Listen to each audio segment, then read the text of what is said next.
It's one of the pleasures of my life to introduce this man, Dr. Mohammed Swadique. He's a clinician, academic, and a world-renowned eye surgeon. He's one of the most inspiring individuals I've ever had the opportunity to meet, and he joins us here today with a remarkable story that speaks to the power of faith and the will in the face of tremendous adversity. Dr. Swadique is an eye surgeon and a distinguished fellow of the Royal College of Surgeons and Physicians in Glasgow in the UK. He earned his MBBS from Government College Medical College in Calicut and postgraduate specialization from Aligarh University. He has over 20 scientific publications. He's delivered lectures all over the world. He's respected as a trainer of highly skilled surgeries, an examiner for many colleges internationally. He's a practicing ophthalmologist and he performs as many as 15 eye surgeries a day. His conversion from a high-profile Hindu Brahmin family some 30 years ago brought a mass hysteria and unrest to the state of Kerala on the southwest of India, where he joins us today.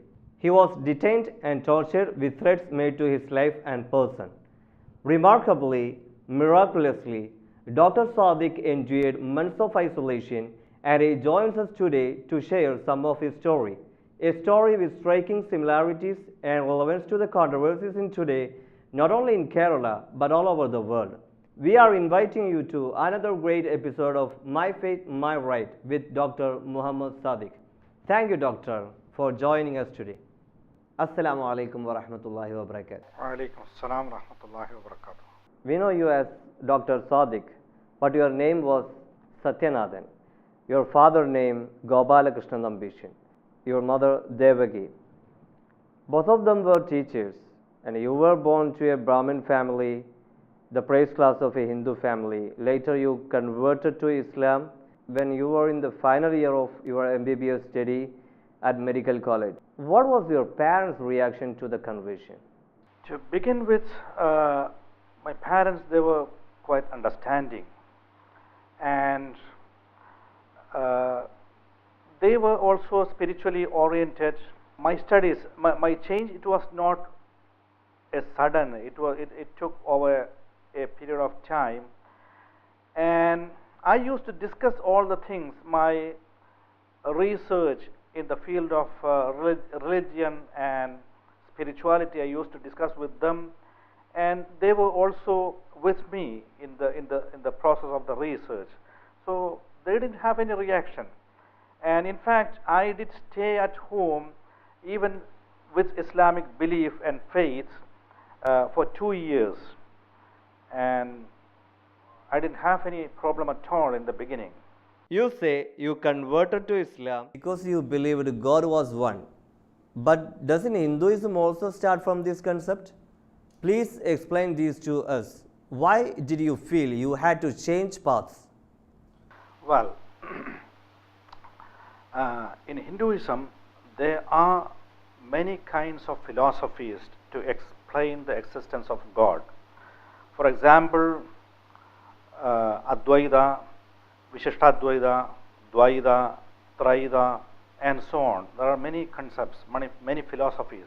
And when you go to the literature of the Hindu scriptures, ancient scriptures like Veda and Upanishads, you can find a lot of theologies pointing out strongly to the monotheism.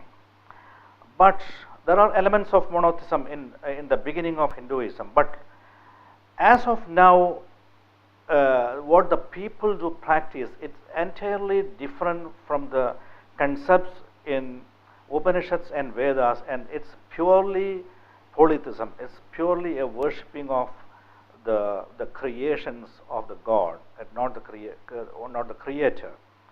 So that's the difference. And from the beginning of my life, my early childhood itself, I was in my family was much deeply connected with the temple and worship and the activities of the temple, and I was quite interested in godly thoughts, spirituality. I was eager to know about the God and the universe. I used to think about the universe, how it is created, why it is created, why did I come to this world, what is the purpose of life. And I used to search through the scriptures. Because of my eagerness, I did study Sanskrit and went through Bhagavad Gita, the Upanishads and all. And you were spiritually oriented. yeah, I was spiritually oriented, and I had intense desire of getting closer to God. And my spiritual study started with Bhagavad Gita, and in the Gita, Arjuna asked a question to Krishna: Sthita prajnasya ka bhasha samadhistasya Keshava stidadi kim prabhasheta kim asida vrajeta kim. It's a question about a perfect personality, how he behaves and what is his attributes. And Krishna explains, answers at length. And I started practicing these qualities, cultivating into my life, and it landed up in some sort of a parityaga, a life of saintly life, through which I could attain God, self-realization, nearness to God. And I was really struggling in that path, doing too much of hardship, taking up hardships to get closer to God. So ultimately, through my research, I I learned about Islam, and I could understand that this is the way which I am searching for, and this is the real way by which I could go closer to God. Simply making sacrifice without a name, without a proper direction from God, there is no meaning. And Islam is the way where is the command of the God to obey Him, to worship Him. And how could each and everyone can attain nearness to God and pleasure of God and please Him and become successful in the life in the hereafter. You described these early challenges on your spiritual path, that you were renouncing the material pleasures, renouncing the pleasures of the world. Was Islam very difficult? No. Islam is much, much, much easy to me than my previous faiths. I was struggling a lot. I was leading a very tough life of a saint. And now everything is free for me. People say that Islam is a tough religion, so much of limitations and restrictions. But to me it is a rather broad way. When I compare to my previous faith, my previous practice of sannyasam. So this is a much wider, much enjoyable, much easy way. So after your conversion, did you have any challenges? Did you face adversity? Yeah, of course, a lot. Can you tell? Yeah. In the beginning, as I said earlier, until 2 years there was nothing, no problem at all. I did stay at home. I was practicing. My mom and my sisters, they were also with me in the faith and practice of Islam. And my father, he was neither against nor interested. Later after 2 years, the people outside, they came to know, and they came in between, and that started troubling me. They created a lot of problems in my path. And finally they detained me for 5.5 months. They started harassing me, pressurizing me to change over to the past religion. And now they detained you on the grounds that they alleged that you were crazy, but it sounds like your conversion was the result of some serious self-study, that you had been doing a lot of reflecting and a lot of research. Why would somebody allege that you were crazy? It was because they know the fact, but it was because of some bad motives. They wanted to brand me as a lunatic madman so that they could preserve their... So that they could save face, that they would not have the shame. And also they wanted to take away my rights. If a person is proved to be a lunatic, he don't have any right. fundamental rights, he is wiped off, and they can play with me, they can do anything on me, they can detain me, they can manhandle me, and I can't question in the court of law. So that is why they wanted to do like that. I have no rights to question them. That is what they wanted to do. Actually, they had a plan to take you to mental hospital. Yeah. But it failed. Yeah. How did it go wrong? They took me first to a psychiatrist. He was a professor of our medical college that time, and they took me to his clinic, and they presented to him that I am a mentally disturbed person and I need treatment and admission in the hospital. But he examined me and he found out that I am mentally sound, and he outrightly rejected to admit me in the hospital. He told them that I have no mental disease at all and I could not be admitted. But how did they manage to detain you then? Later they went to the court and they presented a fabricated case to the court, and they misguided the court, that stating that I am mad and I would be dangerous to the community. If I am left in the community, I would be dangerous to the community. I should be admitted in the hospital, mental hospital, detained and treated, and they want my custody. And I appeared in the court, and the court, even though the court found out that I am of sound mind, later they referred me to a hospital for an examination. Achieving MBBS is the pinnacle of achievement in Indian education, the dream of every student in 90s especially. It sounds like you are willing to abandon your studies to follow your new faith. Why did you place so much importance on your religion? Well, because ultimately my life is only very short in this world. I have to die one day, and whatever I earn in this world, my degrees, my education, my wealth, money, everything, I have to leave and go back to the creator of the universe. And what I gain is, if I have recognized the creator of the universe, if I obey him, if I worship him, and that is more important, that will save my soul. Even in my Hindu days, I was prepared to abandon after my MBBS, I was prepared to go to the Himalayas, settle down there, and lead a saintly life. I was ready to sacrifice my profession in search of God, to get the pleasure of God, to please Him, and it was not a big issue to me. Your father gave a complaint to the court that you were missing. What was the content of the complaint? It was a fabricated complaint. I was never missing. Father was under pressure of some people, and they made him lodge a complaint in the court, some wrong, misguiding the court. They wanted to put me either in a mental hospital or even kill me. They could pressurize me, they could harass me. Primarily they wanted to harass me and compel me to change over to their own religion, abandon my Islam and go back to their religion. If I don't agree for that, then their next plan was to put me lifelong in a mental hospital, in an asylum, branding me as a lunatic person, or either even to kill me.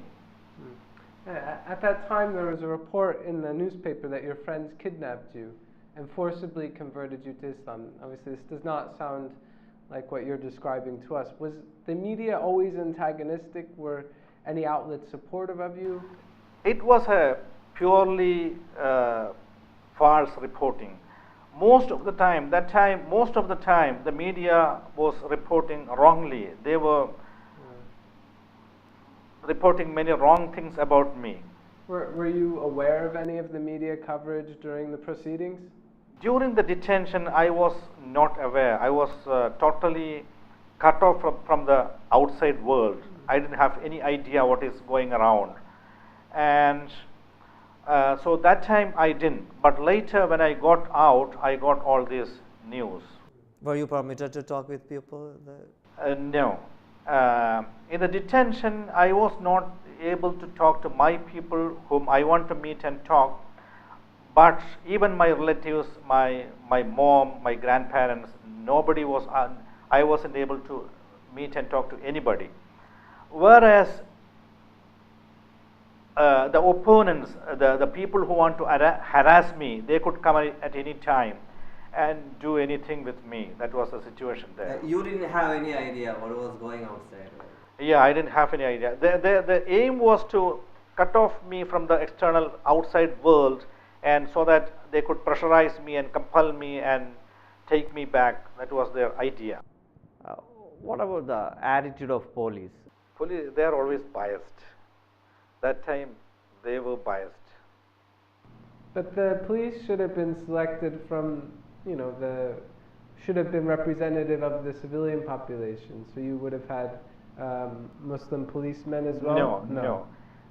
The policemen, they were selectively appointed. No, the Muslims, they were not allowed to take duty in my place, and selectively it was sent. And most of the policemen, they were selected from a peculiar fanatic sect of religion. In the mind, they were very angry to me, but they couldn't do any harm on me. It was a protection from God. Did the police allow you to meet your visitors? The visitors means most of the people whom I want to meet, this police, they won't allow to come in. Whereas those who are coming to harass me, they will allow. That was the situation. During the month of Ramadan as well, you were in detention. Were you able to fast? I mean, what was that experience like? Of course, I did. I was able to take all the fasts as well as all the prayers, the 5 times prayers and optional prayers, everything. I didn't miss any of the prayers or fasting. In 1989, the court placed you under observation for 10 days. After observation, your detention continued. Why? Were the doctors not satisfied? It was some sort of a pressure tactics. I was ordered to be detained initially for 10 days. The doctors, they wanted to extend the detention, and it continued many times. And ultimately, the aim was to indefinitely keep me in detention, and so that I will be compelled to go back to their religion. What you describe sounds like torture. I'd like to know more specifically what pressures they put you on while you're in detention, and would you describe it as intentional torture? Yeah. The first thing they did is to cut off my relationship with the external world, so that I am totally isolated and I don't get any news from outside, what's going on outside. And even about the details of my case, I was not able to understand. It was a bit difficult to talk to my lawyer. And then all the time they could bring in any person, either to harass me, to threaten me, mentally torture me, and they send me hitmen threatening to kill me, and so on. It was more sort of a mental torture. Well, and what about people you wanted to see? Yeah, they didn't allow the people whom I wanted to see. And during the detention, they tried even to do electroconvulsive therapy, say a shock treatment. That means put 2 electrodes on the side of the brain, the head, and pass the electric current so that they can destroy the mind. They can they can convert an intelligent person into an idiot. It's a sort of treatment modality for severe psychiatric disorders like schizophrenia and severe depression were. So you're enduring all of these hardships in isolation. You've had no contact with the people outside, many of whom are supporting you. When you couldn't even have had an inkling of the money people that were supporting you. What about your mom, your sister? Did you know if they were safe? Even my sisters and my mom, they weren't able to meet me, or I was not permitted to meet me and talk to them, because they were also were with me in the same faith at home. So they were also detained at home, and they weren't allowed to keep in touch with me, and they were also had a lot of hardships at home. My mom, she was a teacher, school teacher, and she wasn't permitted to go to the school for the work, so that she will mingle with the other people outside and get to know about the whereabouts, or even maybe able to pass on some message to me. So she was detained at home. My sisters, they were also studying in the colleges, and they were detained at home, not permitted to go for the school, for the college. And also they were tortured mentally, they were harassed at home by different people. They brought in different people from outside to harass them. You had no communication with your mom? Almost, there was no communication, but she used to send me some small chits of papers.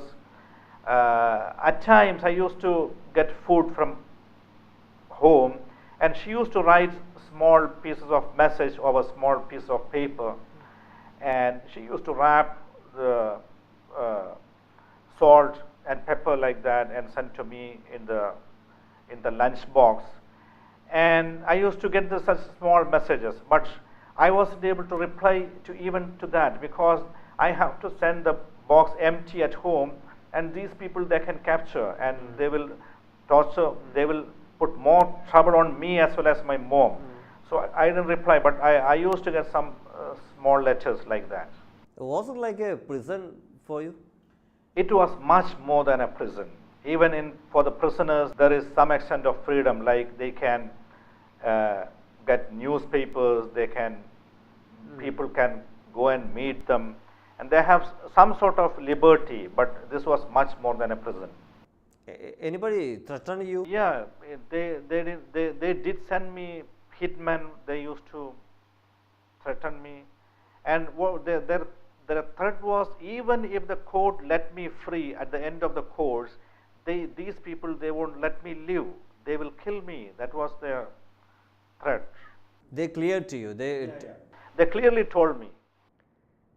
While in detention, you were away from your mother, and you were isolated.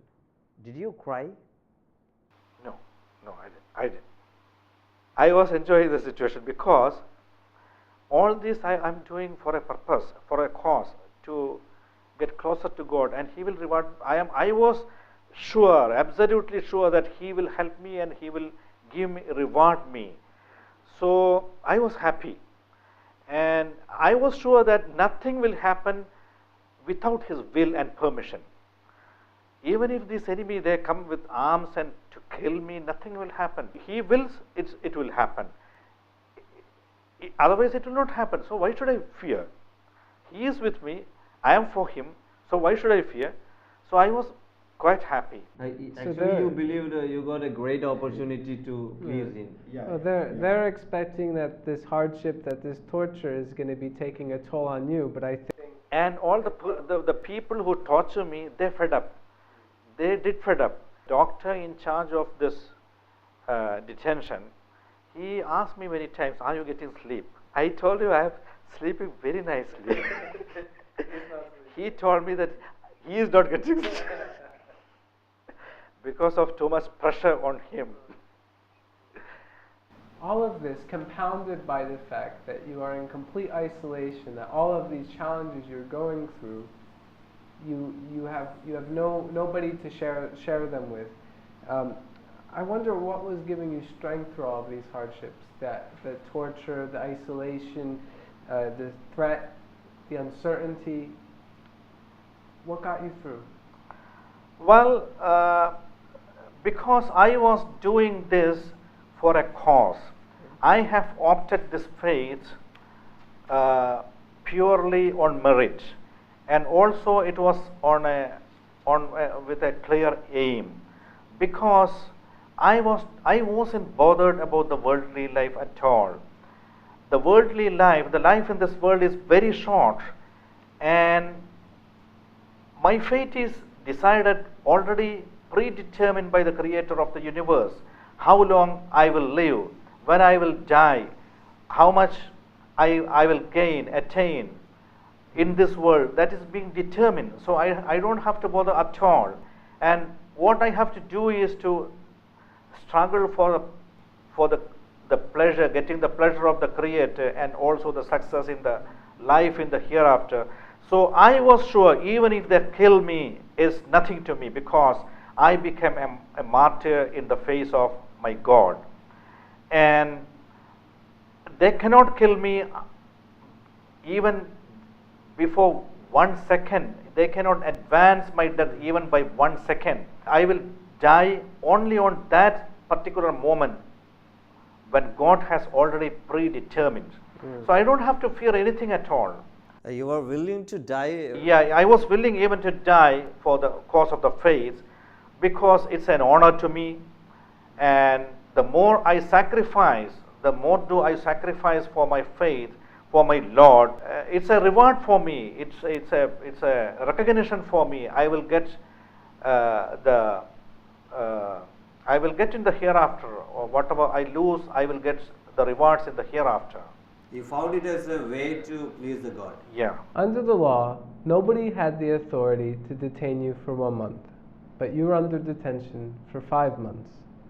Did anybody point out the illegality of the detention itself? I mean, what the court was doing was illegal by its own laws. Did you have any idea? Even the 1 month was wrongly implemented, because there was no basis for this detention. I was not a criminal. There was no allegation of criminal act on me, and there was no provision to detain such a person, simply alleging that he is a lunatic or a madman. It was totally wrong. And my lawyer was not that learned in the aspect, and that could be the reason why this was ordered, and he was unable to question in the court of law. Actually, your trial was finished on 10th of July, and your father's lawyer asked for the extension of the case several times. What reason did they give, actually? It was some foul play between my lawyer and my father's lawyer. I don't know what circumstance they were doing like that. They jointly started extending the case. They were postponing the case, and maybe they are trying to pressurize me by indefinitely extending the case. They might have thought that I will come down, I will surrender to their demands. During your detention, you studied law book along with your medical books. Were you prepared to argue in court? I was compelled to study, because I wanted to scrutinize what my lawyer is doing right or wrong. I studied a bit of law, like law of evidence, the Indian Evidence Act, Indian Lunacy Act, Mental Health Act, and To keep tabs on him. yeah, and moreover, psychiatry books also, Oxford textbook of psychiatry, because I want to understand what is going on in the court, and is it in the right direction. Because even my own lawyer, he was influenced by the opponent. That means I was in a very difficult situation to prepare my arguments by myself. What did you determine what did you do when you determined that he was under the influence of the opposing? I terminated him. And to get another lawyer was also a bit difficult for me, because I was not permitted to go out or search for people or even contact others, or even on phone. So it was a tough situation, but I had to terminate him. You didn't know it first. In the beginning, I didn't understand, but later, when the proceedings was getting too much delayed, and every time it is being extended for the months together, then I came to know that is not in the proper way. Finally, you went to High Court seeking justice. Did you find it? Even to go to the High Court, it was a tough job for me, because I couldn't appoint a lawyer, I couldn't talk to a lawyer, discuss with a lawyer, even issue a letter of authorization to any lawyer. But somehow I managed and went to the court and High Court, and it was the verdict came in my favor, and I was released from the illegal detention. It was a big trouble. Yeah, there was a big trouble. Yeah. Your case was a success finally. What then? Did you just go home? No, after the case, I continued my studies. I was in the final year of MBBS. My studies got interrupted for a year, and then I continued further with my studies. I completed my MBBS. Then I did my post-graduation from Aligarh University. They did everything in their power to bring you back to Hinduism, to reconvert you. With the pressures, with the opposition, if it was a matter of choice, a matter of weighing the cost and the benefit, I think most people, all people, would have given up. But you didn't. You've maintained there's more to faith than this. In effect, you are proving with your life that forceful conversion is impossible. Is that right? Yeah. Forceful conversion. Nowadays, people speak a lot about forceful conversions, and it's impossible, because by force someone can change the words, but not the faith in the heart. Faith is in the heart. No one can change another person's faith and belief, which is in the heart. People can pressurize someone and make some public statements over the media, but that won't change his faith. It's impossible. And the policy of Islam is very clear. There is no compulsion at all in the case of faith. There is no compulsion in Islam. La ikraha fid deen. There is no compulsion to believe. And those who want to believe, they can believe. Those who want to disbelieve, they can disbelieve. But the result is there, that they have to face it. It's up to them. So there is a consequence for there is a consequence. There is a consequence for that, and they have to bear it. That's all. Well, it's not possible to convert by means of pressure, by harassment, because no one can change the faith in the heart. The faith is in the heart, and no one can change it by any means of pressure. Under gunpoint, they can make someone say something on the media, but that won't change the faith. They tried to pressurize me a lot to take me back to their religion, and they didn't succeed. I didn't obey to their demands, and it is not possible to change the heart by force. People are coming to Islam by their own choice, and they are being pressurized to go back to their previous religion by means of pressures, and nowhere the people are going back. It's not possible. Those who get convinced and by their own choice they adopt a new faith, it's there. It's not possible to change, and in fact the pressure is happening to go back to their previous religion, and they are trying to take them to their previous religion. But it's impossible. They cannot do that. It's impossible to change the heart. Incredible. Your story really shows that. Thank you, Doctor, for sharing your story with us. Such an example really resonates with the issues of the day. Absolutely. Not only in Kerala, but all over the world, people are going through tremendous hardship for the purely personal matter of faith. But as you said yourself, Doctor, faith is in the heart. Yet there are those who look to control others. And still more who profit off the hatred and suspicion of others. There are those who look to divide us on such grounds. But whatever the case may be, your story is testament to the strength of faith, and how when God puts such strength and resolve in the heart, there's not a force in the world that can overcome it. Doctor, truly, thank you for sharing your story. I wonder, finally, do you have a message you'd like to share with our viewers? Well, we have come to this world not by our choice. We were sent by the Creator of the universe. And we have to go back one day to Him. No one will live here infinitely. Everyone has to go back. And why we have come, what is the purpose of our life? It's not, we haven't sent here simply wasting our time. It's for a definite purpose. وَمَا خَلَقْتُ الْجِنَّ وَالْإِنسَ إِلَّا لِيَعْبُدُونَ. We are sent, we are created for worshipping the Creator of the universe. We have to obey Him, we have to worship Him. And the first commandment which is given to all the communities is that we should worship our Creator and only Him, not the creations. But by and large, the people, they tend to supplicate, worship the creations, the man, the living or dead, the animals, the sun, the moon, the stars, inanimate objects, and so on. In fact, it's an insult to the Creator.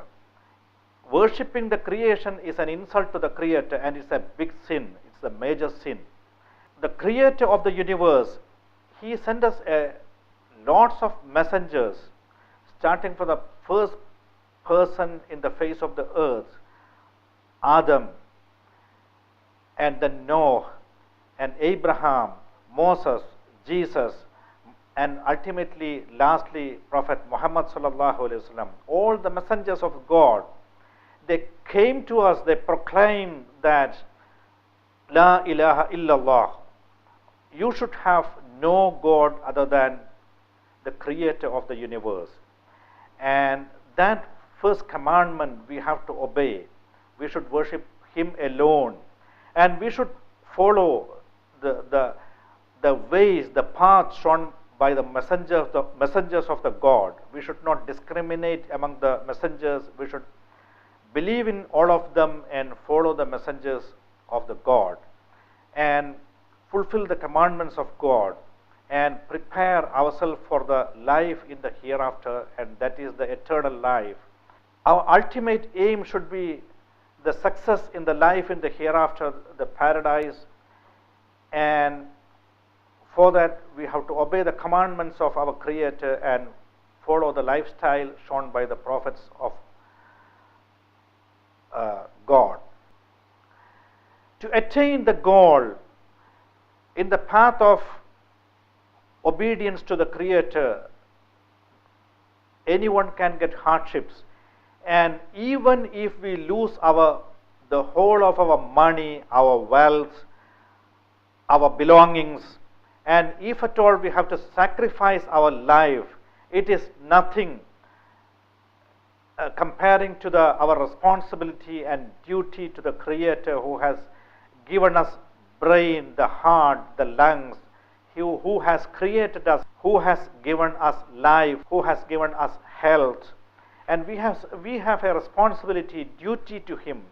And even if we have to sacrifice everything in His path, we should be ready for that, because this world is perishable. Whatever we gain in this world, it is one day we are going to lose it. We have to die. We are going to die. No one can escape from the death. So we have to prepare. We have to sacrifice ourselves and get closer to God, obey His commandments, and get His pleasure, and become a successful person in this life and in the life in the hereafter, which is the real and everlasting life. That's my message. Thank you.